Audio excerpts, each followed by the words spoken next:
what the media has done to Trump is so disgusting and dishonest and corrupt.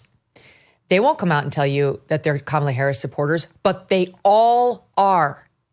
They want to cloak themselves in the sanctimony of being objective journalists when we all know that they're as biased as they come. They just won't be honest about it. So this election, for the first time ever, I told the audience who I'm voting for. I've explained in bits and pieces why. Today, I'll explain more fully. And tonight, I'll say it to the people in Pennsylvania. I'm begging those of you who are still thinking about voting for Kamala Harris to reconsider. I'm going to start with why you should not vote for her. What is Kamala Harris going to do as president? We have no idea because she hasn't told us. She's used a lot of empty rhetoric to hide who she really is, which is the most radical leftist senator in the U.S. Senate prior to ascending to the vice presidency. She has disavowed few, if any, of her almost Marxist or actual Marxist positions. A few years ago, when she was running for president in 2019, she said she wanted to ban fracking. Now she says she won't. A few years ago, she wanted to take away your private health insurance and put us all on the government dole. Now she says she doesn't. A few years ago, she said she wanted to ban gas-powered cars. Now she says she doesn't, though she and her boss have got that in the works already for the mid-2030s.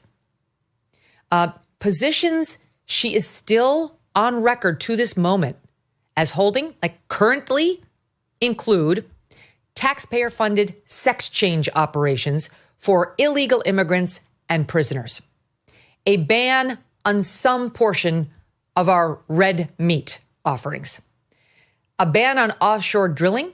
Potentially, she's tried to walk that back, though without explanation.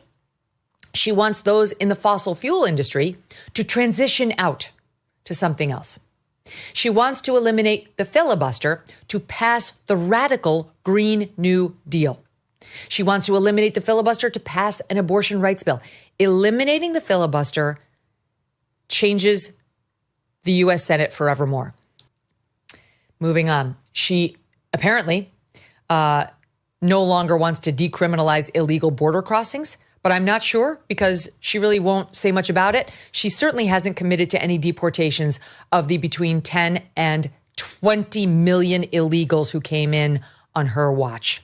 She never talks about deportations. She only talks about pathway to citizenship. She wants to cut back on cops. She's made that clear. She said she wanted a mandatory buyback program for guns in America, which would also likely be unconstitutional. You can't say retroactively that something is unlawful. That was lawful just a minute ago. Can't I have my gun and on Monday it's legal and on Tuesday it's illegal and Kamala Harris shows up to collect it. Now, under pressure as she ran in this campaign, she claims she owns a gun. Yeah, John Wayne's back. And she doesn't want a mandatory buyback program, right? Because it's illegal. But she does back an assault weapons ban, which would make even certain kinds of semi-automatic handguns illegal. Great. Good luck with that. We have between 300 and 400 million of them in the United States. I look forward to your ban. Exactly how do you plan on implementing that? She wants public funding of health care for illegals. I don't want to pay for the dental work of the illegals who are killing our children. Maybe it's just me. I don't want the lure to the other illegals who are thinking about coming here once she reopens our borders, which she absolutely will. Now they find out that they can get these government checks to get housing. They can get government checks to get food, and they can get government checks to get benefits, to get healthcare benefits.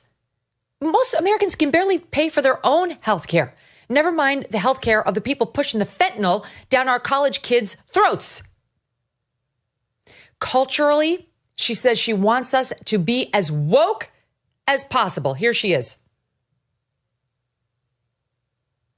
You know, we have to stay woke. Like, everybody needs to be woke. And you can talk about if you're the wokest or woker, but just stay more woke than less woke. Yeah. She's an idiot, but she's a dangerous idiot. She invited men in dresses with beards to the White House. Remember this? In they come, 6'4" man in a dress, behaving like a schoolgirl with his beard and his mustache. Okay. In our White House. She allowed men with fake breasts posing as women to expose those breasts on the White House lawn. Look at this disgrace. She thought this was inclusive. She wants to be inclusive of these sick people at the people's house. She thinks Rachel Levine is a woman and has no problem with him pushing gender transitions on minors, even when he's been told, as it came out within the past 2 weeks, that the evidence suggests, even within the trans medical community, that they know these kids can't give informed consent.